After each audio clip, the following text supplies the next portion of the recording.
आज रिलायंस साल का 25,000 करोड़ का टैक्स देता है। मैं चाहता हूँ कि इसमें कौन से इम्पोर्टेंट नंबर्स हैं जिन पे आदमी को ध्यान रखना चाहिए, क्योंकि हम ऐसे दुकानदारों को जानते हैं जो गल्ला बड़ा मोटा है, बहुत कुछ है, लेकिन बैलेंस शीट ना सर उनका लॉयर बना रहा है। वो सीए पे जाने से डरते हैं, वो टैक्स ही पूरा नहीं देते।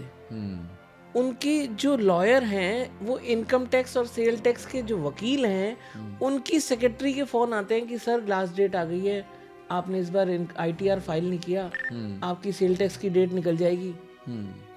तो क्या ये लोग ग्रो कर रहे हैं या ये एक्चुअली अपनी ग्रोथ डिले कर रहे हैं? देखिए, आप जब बिजनेस करते हैं ना तो आपको हर चीज का बेसिक अंडरस्टैंडिंग होना चाहिए। डीप ज्ञान नहीं कहूंगा, बेसिक अंडरस्टैंडिंग होना चाहिए। तो अगर आपको फाइनेंस का, आपको कंप्लायंसेस का बेसिक अंडरस्टैंडिंग नहीं है तो आप हमेशा ट्रबल में रहेंगे। सेकेंड चीज़ ये याद रखिए कि हर साल ट्रांसपेरेंसी का इंडेक्स इंडिया में बढ़ रहा है, यानी कि as and when you are growing, अब आप बहुत ज़्यादा नॉन ट्रांसपेरेंट होकर बिजनेस नहीं कर सकते। ट्रांजैक्शन छुप नहीं सकते, जीएसटी आप बचा नहीं सकते, टैक्स आप इनकम टैक्स बचा नहीं सकते।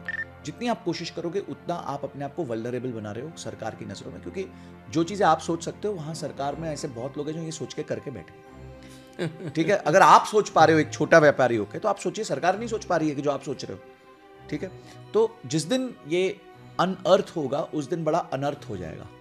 ठीक है, क्या बात है। तो ये जिस दिन ये अनअर्थ होंगी सारी चीज़ें, उस दिन बड़ा अनर्थ हो जाएगा। तो उस अनर्थ से बचने के लिए आप कंप्लायंसेस को फॉलो करिए, आप जो है रूल्स को फॉलो करिए और बिजनेस बिल्ड कीजिए, बिजनेस को बहुत बड़ा कर दीजिए।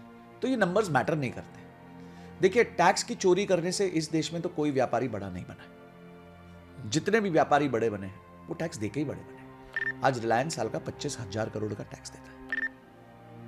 तो इस बात से ही तो वो देश का सबसे बड़ी कंपनी बन के बैठा हुआ है। तो आपको अगर बहुत बड़ा बिजनेसमैन बनना है तो कंप्लायंस करना, टैक्सेस देना, टाइमली बेसिस पे पेमेंट करना, ये सब आपको आना ही चाहिए। ऑप्शन नहीं है आपके पास, और ये आपको सीखना पड़ेगा और राइट कंसल्टेंट्स को, राइट लोगों को अपने साथ जोड़ना पड़ेगा।